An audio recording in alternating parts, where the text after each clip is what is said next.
میں آج ایک بہت پیاری حدیث سامعین کی نظر کرنا چاہتا ہوں۔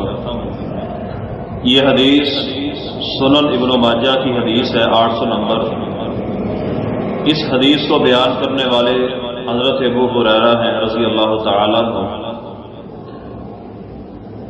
ایک علمی نکتہ ہے کہ ذخیرہ احادیث میں جن صحابہ اکرام سے کثرت کے ساتھ احادیث مروی ہیں ان میں ایک نام حضرت ابو ہریرہ رضی اللہ تعالیٰ عنہ کا بھی ہے۔ ابو ہریرہ رضی اللہ تعالیٰ عنہ اس حدیث کو بیان فرماتے ہیں کہ رسول اللہ صلی اللہ علیہ وآلہ وسلم نے فرمایا کہ اللہ تعالیٰ کی خوشی کی انتہا کب ہوتی ہے؟ آپ نے فرمایا کہ جس وقت بندہ پابندی کے ساتھ نماز پڑھتا ہے اور ذکر اذکار پابندی کے ساتھ کرتا ہے تو اللہ تعالیٰ کی خوشی کی انتہا ہوتی ہے۔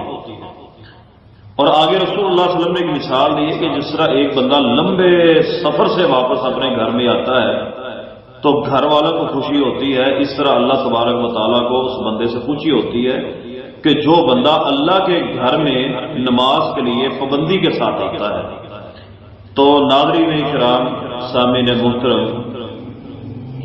اس حدیث پر عمل کریں کیونکہ ہر بندہ چاہتا ہے کہ اللہ تعالیٰ ہم پر خوش ہو، اور جس سے اللہ خوش ہو جائے اس کی دنیا بھی انشاءاللہ بہتر ہو جائے گی اور آخرت بھی بہتر ہو جائے گی۔ تو اللہ تبارک و تعالیٰ کی خوشی کی انتہا کب ہوتی ہے؟ جب انسان پابندی کے ساتھ مسجد میں نماز کے لیے آتا ہے۔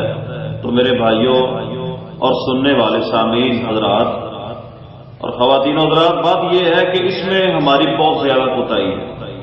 اذانیں ہوتی ہیں، ہم نمازیں ضائع کرتے جاتے ہیں۔